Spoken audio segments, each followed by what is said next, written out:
Partai Demokrat resmi keluar dari Koalisi Pembangunan dan Perubahan yang dibangun oleh Nasdem. Hal ini dikatakan oleh Sekretaris Majelis Tinggi Partai Demokrat Andi Malaranggeng dikutip dari YouTube Kompas TV pada Jumat 1 September 2023.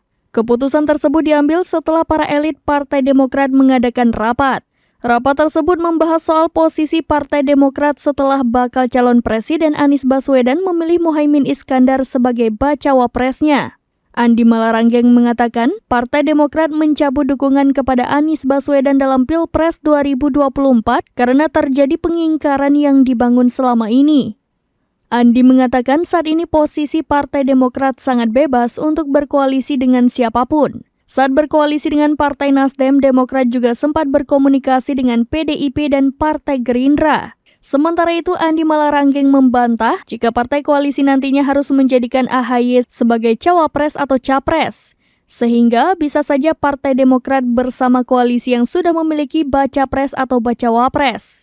Untuk membuat poros baru dengan Partai Keadilan Sosial, Demokrat akan tetap melakukan komunikasi. Pasalnya PKS dianggap satu hati dengan Partai Demokrat saat masih berada di KPP.